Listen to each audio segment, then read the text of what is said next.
नमस्कार. मराठी बोलणाऱ्या, समजणाऱ्या आणि समजून घेणाऱ्या माझ्या प्रिय मित्रांनो, आज आहे राष्ट्रीय मतदान दिन. भारतामध्ये 25 जानेवारी रोजी दरवर्षी राष्ट्रीय मतदान दिन साजरा केला जातो.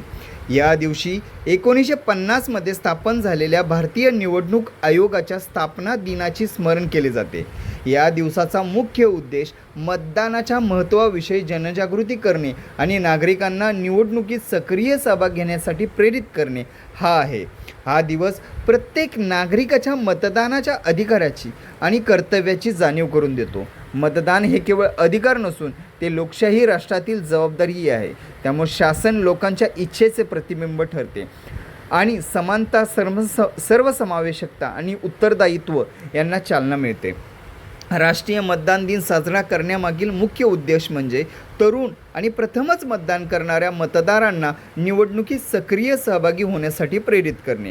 हा दिवस मतदारांमधील उदासीनतेवर मात करण्याचा प्रयत्न करतो आणि मतदारांचा मतदानात सहभाग वाढतो. या दिवशी नव्याने नोंदणी केलेल्या मतदारांना मतदान ओळखपत्र दिले जाते आणि देशभर जनजागृती मोहिमा राबवल्या जातात.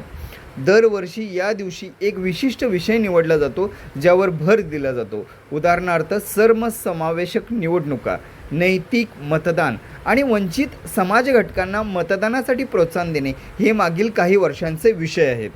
या दिवशी शाळा, महाविद्यालये आणि शासकीय संस्थांमध्ये रॅली, वादविवाद स्पर्धा आणि प्रश्नमंजुषा यासारख्या कार्यक्रमांचे आयोजन केले जाते. निवडणूक आयोग जनजागृतीसाठी विविध उपक्रम सुरू करतो. स्वच्छ व पारदर्शक निवडणुकीसाठी उपाययोजना जाहीर करतो. राष्ट्रीय मतदान दिन आपल्याला मतदानाच्या ताकदीची, लोकशाही मजबूत करण्यासाठी प्रत्येक नागरिकाच्या भूमिकेची आठवण करून देतो. निवडणुकीत सहभागी होऊन आपण देशाच्या प्रगतीत योगदान करतो आणि आपला आवाज बुलंद करतो. हा दिवस भारताच्या लोकशाहीवादी भावनेचा उत्सव साजरा करण्याचा आणि सक्रिय व जागरूक नागरिकत्वाचा संकल्प करण्याचा आहे. धन्यवाद.